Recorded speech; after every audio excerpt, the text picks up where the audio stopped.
রান্নাঘরে আপনাদের সকলকে স্বাগত জানাই। আশা করছি আপনারা সকলে ভালো আছেন, সুস্থ আছেন। আমি তনুশ্রী, আপনারা দেখছেন তনুশ্রী রান্নাঘর। আজকে আমি আপনাদের সাথে শেয়ার করব পেঁপের পোলাও রেসিপি। তো আপনারা শুনে অবাক হচ্ছেন যে পেঁপের পোলাও, হ্যাঁ ঠিকই শুনছেন, খুবই কিন্তু সুন্দর হয় এটা খেতে। আপনারা এটা শুধু শুধুও খেতে পারেন বা রুটি পরোটার সাথেও কিন্তু ভীষণই ভালো হয়। চিড়ের পোলাও, তারপরে গোবিন্দভোগ চালের পোলাও তো আপনারা বানিয়ে খেয়েছেন, কিন্তু এর আগে হয়তো আপনারা কখনো পেঁপের পোলাও বানিয়ে খাননি। একবার আপনাদেরকে অনুরোধ করব, আমি যেভাবে আজকে আপনাদেরকে দেখাবো এই পেঁপের পোলাও, ঠিক এইভাবে যদি আপনারাও বানান কিন্তু খেতে দুর্দান্ত হয়। পেঁপে আমাদের শরীরের জন্য ভীষণই উপকারী। অনেকে কিন্তু পেঁপে দেখলে নাক সিটকোয় যে পেঁপে কিরকম, কিন্তু পেঁপে দিয়েও কিন্তু অনেক সুন্দর সুন্দর রেসিপি বানানো যায়, আর সেটা খেতেও কিন্তু ভীষণই ভালো হয়। সেরকমই আজকে আমি আপনাদের সাথে শেয়ার করব পেঁপের পোলাও রেসিপি। এটা কিন্তু ভীষণই টেস্টি হয় খেতে। তাহলে চলুন আর দেরি না করে ঝটপট শুরু করে দিই আজকের রেসিপি পেঁপের পোলাও। বন্ধুরা, পেঁপের পোলাও বানানোর জন্য দেখুন আমি এখানে একটা কচি পেঁপে নিয়েছি, আর দেখুন পেঁপেটা কত সুন্দর। তো এবার পেঁপেটাকে কেটে নেব।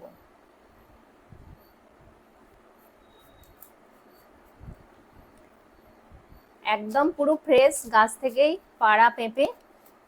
দেখুন এরকম কচি পেঁপে দিয়ে কিন্তু পোলাওটা খুব সুন্দর হবে। তো আমি এবার পেঁপেটাকে ছাড়িয়ে নেব। আর পেঁপেটা ছাড়ানোর সময় একটু খেয়াল রাখবেন যেন গায়েতে সবুজ অংশ না থাকে, একদম পুরো সাদা করে কিন্তু কাটতে হবে।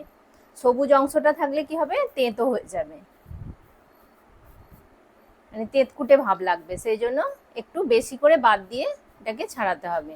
দেখুন আমি যেরকম ছাড়াইছি ঠিক এইভাবে ছাড়িয়ে নেব।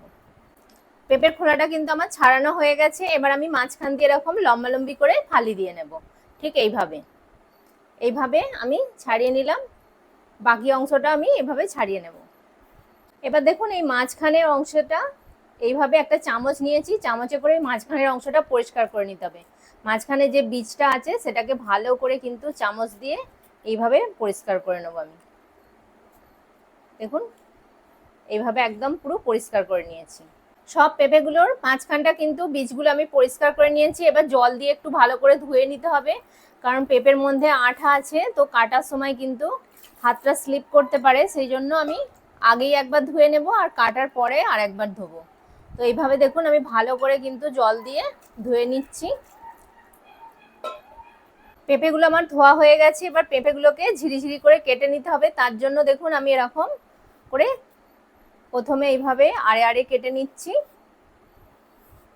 আর এগুলোকে একটু পাতলা পাতলা করেই কাটতে হবে, ঝিরিঝিরি করে। যতটা পাতলা করে কাটা যাবে ততই কিন্তু মানে দেখতেও ভালো লাগবে, খেতেও ভালো হবে।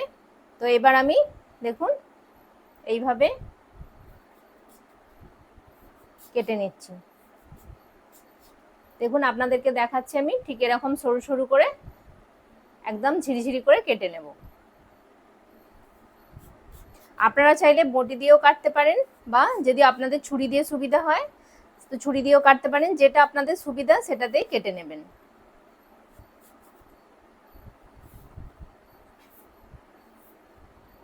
আমি দেখাচ্ছি, দেখুন আপনাদেরকে ঠিক এইভাবে ঝিরিঝিরি করে কেটে নিতে হবে। তো সব পেঁপেগুলো আমি এইভাবে কেটে নিয়ে ফিরে আসছি। দেখুন সব পেঁপেগুলো কিন্তু আমি সুন্দর করে ঝিরিঝিরি করে কেটে নিয়েছি। এবার পেঁপেগুলো জল পাল্টে 2-3 বার জল পাল্টে পাল্টে ভালো করে কিন্তু ধুয়ে নিতে হবে। আমি জল দিয়ে দিচ্ছি। এইভাবে আমি 2-3 বার জল পাল্টে পাল্টে ভালো করে আমি ধুয়ে নিয়ে ফিরে আসছি। দেখুন বন্ধুরা, আমি কিন্তু 2-3 বার জল পাল্টে একদম পরিষ্কার করে পেঁপেগুলো ধুয়ে নিয়েছি। তো এবার বাকি রান্নাটা চলুন শুরু করি। তাহলে পেঁপেগুলোকে এবার সেদ্ধ করতে হবে, তো তার জন্য আমি কড়া বসিয়ে দিয়েছি গ্যাসের ওপরে। এবার একটু জল দিয়ে দিচ্ছি,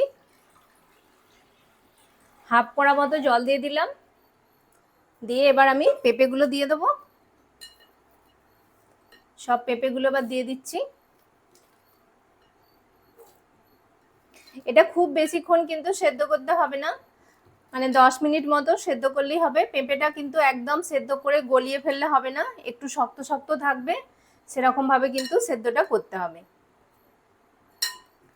সব পেঁপেগুলো আমি দিয়ে দিলাম। এবার আমি হাফ চামচ লবণ নিয়েছি, লবণটা দিয়ে দিচ্ছি। লবণটা করে মিশিয়ে দিচ্ছি, ভালোভাবে মিশিয়ে দিয়েছি। দিয়ে এবার এইভাবে সমান করে দিলাম, দিয়ে এবার একটা ঢাকা দিয়ে দেবো। দিয়ে 10 মিনিট মতো এটাকে রান্না করে নেব। তো 10 মিনিট পর আমি ফিরে আসছি। দেখুন বন্ধুরা, পেঁপেগুলো কিন্তু একদম সেদ্ধ হয়ে গেছে খুব সুন্দরভাবে। আমি 10 মিনিট মতো সময় নিয়ে এটাকে একটু ফুটিয়ে সেদ্ধ করে নিয়েছি। খুব কিন্তু পেঁপেগুলোকে একদম সেদ্ধ করে গলিয়ে ফেললে হবে না। আমি দেখাচ্ছি আপনাদেরকে, দেখুন হালকা টিপলে তারপরে কিন্তু পেঁপেটাই হচ্ছে, তার মানে একদম পারফেক্ট সেদ্ধ হয়ে গেছে। তো এবার আমি জলটা ঝরিয়ে নেব, তার জন্য একটা ঝাঁঝরি নিয়েছি, ঝাঁঝরির মধ্যে এটাকে ছেঁকে নেব। দেখুন আমি কিন্তু জলটা একটা ঝাঁঝরির মধ্যে ঝেড়ে এইভাবে ঝাঁকিয়ে নেব একটু, যাতে এক্সেস জলটা একদম পড়ে যায়। তো এবার এটাকে আমি একটা সাইড করে রাখবো। এবার কড়াটা ধুয়ে পরিষ্কার করে আবার আমি কড়াটা বসিয়ে দিয়েছি। এবার কড়ার মধ্যে দিয়ে দেব ঘি। এখানে আমি 1 চামচ ঘি দিয়ে দিলাম। ঘিটাকে ভালো করে আগে একটু গলিয়ে নেব। ঘিটা ভালোভাবে গলে গেছে।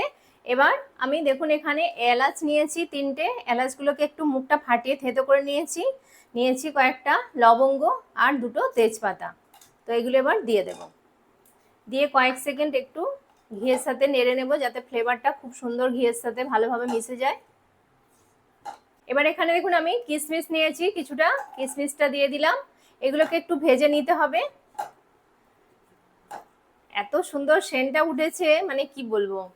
আর এটা এতটাই সুন্দর খেতে হয়, আপনারা না বানালে কিন্তু বুঝতে পারবেন না যে এটা কতটা সুন্দর খেতে হয়। পেঁপে দিয়েও যে এত সুন্দর একটা পোলাও বানানো যায়। তো এবার দেখুন আমি এখানে কাজু বাদাম নিয়েছি, কাজু বাদামটাও দিয়ে দিচ্ছি। সবগুলো একটু লাল লাল করে ভেজে নিতে হবে। কাজু কিশমিশটা দেখুন খুব সুন্দর করে লাল লাল করে ভাজা হয়ে গেছে। এবার যে পেঁপেটা আমি সেদ্ধ করে রেখেছিলাম সেটা এবার দিয়ে দেবো। সব পেঁপেটা দিয়ে দিলাম। এবার ভালো করে একটু মিশিয়ে নেব, নিয়ে একটু ভাজা ভাজা করে নিতে হবে। এইভাবে দেখুন আমি মিশিয়ে নিচ্ছি।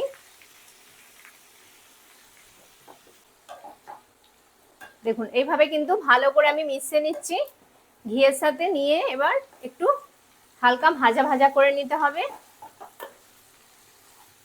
ভালোভাবে আমি মিশিয়ে একটু ভেজে নিয়েছি। আর ভাজার সময় খেয়াল রাখতে হবে যেন এটা কোনো মতেই লাল কালার না চলে আসে। পোলাও সবসময় একটু সাদা সাদাই দেখবেন ভালো লাগে খেতে, সাদা কালারটা যাতে। তো এবার আমি দেখুন এখানে চিনি নিয়েছি। তো 2 টেবিল চামচ চিনি নিয়েছি। চিনিটা এবার দিয়ে দিচ্ছি। খুব বেশি চিনি দেওয়ার দরকার নেই, একটু হালকা বেশ মিষ্টি মিষ্টি হবে সেরকম বুঝে মিষ্টিটা দিয়ে দেবেন। তো মিষ্টিটা দিয়ে এবার ভালো করে আমি আরও একবার মিশিয়ে নিচ্ছি। এবার আমি একটা চাপা দিয়ে দেব, দিয়ে গ্যাসের ফ্লেমটা একদম লো করে দেব। দিয়ে 5 মিনিট মতো আমি এটাকে রান্না করে নেব। তো 5 মিনিটে ভালোভাবে কিন্তু চিনিটা গলেও যাবে আর পোলাওটা খুব সুন্দর একদম হয়ে যাবে। তো আমি 5 মিনিট পর ফিরে আসছি। দেখুন বন্ধুরা আমি 5 মিনিট পর ফিরে এসেছি। এবার খুলে আপনাদেরকে দেখাচ্ছি। দেখুন পোলাওটা কত সুন্দর হয়ে গেছে, অনেকটাই কিন্তু কমে গেছে। এইভাবে যখন মিষ্টি দিয়ে আর চাপা দিয়ে এটাকে রান্না করবেন তখন কিন্তু দেখবেন পোলাওটা কিন্তু মানে পেঁপেটা অনেকটাই কমে আসবে। আর পোলাওটা দেখুন একদম কত সুন্দর হয়েছে। আর পেঁপেটা কিন্তু খুব সুন্দরভাবে সেদ্ধ হয়ে গেছে, অথচ কিন্তু গলে যায়নি, ঝরঝরে আছে। পেঁপেটা দেখুন আমি টিপে আপনাদেরকে দেখাচ্ছি যে পেঁপেটা কেমনভাবে সেদ্ধ হয়েছে। এই দেখুন একদম কিন্তু পুরো টিপছি, প্রচণ্ড গরম। দেখুন একদম কিন্তু খুব সুন্দরভাবে সেদ্ধ হয়ে গেছে। আমি জাস্ট একটু হালকা প্রেস করছি, একদম পুরো ম্যাশড হয়ে গেল। আমি গরম বলে অতিরিক্ত আমি সেইভাবে দেখাতে পাচ্ছি না, কিন্তু খুব সুন্দরভাবে একদম সেদ্ধ হয়ে গেছে। আর পোলাওটাকে একটু আরেকটু ঝরঝরে করে নেবার জন্য এই সময় এবার গ্যাসের ফ্লেমটা আমি বাড়িয়ে দিলাম। দিয়ে একটু নেড়ে চেড়ে নেব, তাহলেই কিন্তু একদম ঝরঝরে হয়ে যাবে পোলাওটা। আর কত সুন্দর হয়েছে দেখুন, মানে একদম দেখেও মানে যেমন সুন্দর লাগছে দেখতে, খেতেও কিন্তু ভীষণই সুন্দর হয় এটা। দেখুন আমার কিন্তু একদম পারফেক্ট পোলাও রেডি হয়ে গেছে। আর ভাজা ভাজাও হয়ে গেছে। এর থেকেও কিন্তু বেশি আর ভাজবো না, তাহলে কিন্তু কালারটা চেঞ্জ হয়ে যাবে, লাল হয়ে যাবে। তো আমি গ্যাসের ফ্লেমটা অফ করে দিচ্ছি। দেখুন কতটা সুন্দর হয়েছে দেখতে, একদম কিন্তু ঝরঝরেও হয়ে গেছে। আর পোলাওটা কিন্তু একদম খুব সুন্দরভাবে রেডি হয়ে গেছে। তো আমি এবার এটাকে প্লেটিং করে নিচ্ছি, নিয়ে ফিরে আসছি। বন্ধুরা এবার আমি পেঁপের পোলাওটা সার্ভ করে নিচ্ছি একটা প্লেটের মধ্যে। দেখুন কতটা সুন্দর লাগছে। এটা কিন্তু আপনারা রুটি, পরোটা, সাথেও খেতে পারেন বা শুধু শুধু এমনিও কিন্তু খুব সুন্দর লাগে খেতে। আর রুটি পরোটার সাথে তো ভীষণই ভালো লাগে। মিষ্টি মিষ্টি এটা খেতে পোলাওটা কিন্তু দারুণ হয়। আর এটা কিন্তু ভীষণ হেলদিও, যেহেতু এটা পেঁপে দিয়ে বানানো হয়েছে। তো আপনারা চাইলে এইভাবে পেঁপে দিয়ে খুব সহজেই বাড়িতেই কিন্তু একদম পোলাও এইভাবে বানিয়ে নিতে পারবেন, আর রুটি পরোটার সাথেও এটা খেতে পারবেন। আশা করছি আজকের রেসিপিটি আপনাদের খুবই ভালো লাগলো। একটা একদম ইউনিক অন্য ধরনের রেসিপি। আশা করছি এর আগে কখনো আপনারা বানাননি, কিন্তু একবার এইভাবে আপনাদেরকে অনুরোধ রইল, এইভাবে একবার বানিয়ে দেখবেন। পোলাওটা কিন্তু ভীষণই খেতে সুন্দর হয়। আর পেঁপে কিন্তু খাওয়া আমাদের শরীরের জন্য ভীষণই উপকারী। তো আমরা যদি এরমভাবে নিত্য নতুন রেসিপি বানিয়ে খেতে পারি তো খুবই ভালো হয়। বন্ধুরা, আশা করব আজকের রেসিপিটি আপনাদের খুবই ভালো লাগলো। আর যদি ভালো লেগে থাকে অবশ্যই লাইক, শেয়ার, কমেন্ট করবেন। আর তনুশ্রী রান্নাঘর চ্যানেলটিকে অবশ্যই সাবস্ক্রাইব করে আমার পাশে থাকবেন। পাশে থাকা বেল আইকনটি প্রেস করে দেবেন, যাতে সহজেই আমার নতুন নতুন রান্নার ভিডিওর নোটিফিকেশান আপনারা খুব সহজেই পেয়ে যান। আর আপনার বন্ধু বান্ধবদের মধ্যে প্লিজ এটা একটু বেশি করে শেয়ার করে দেবেন, যাতে সকলের কাছে রেসিপিটি পৌঁছে যায়। তো আপনারা ভালো থাকবেন, সুস্থ থাকবেন। আপনাদের সাথে দেখা হবে আবার একটি নতুন রান্নার ভিডিওতে। নমস্কার।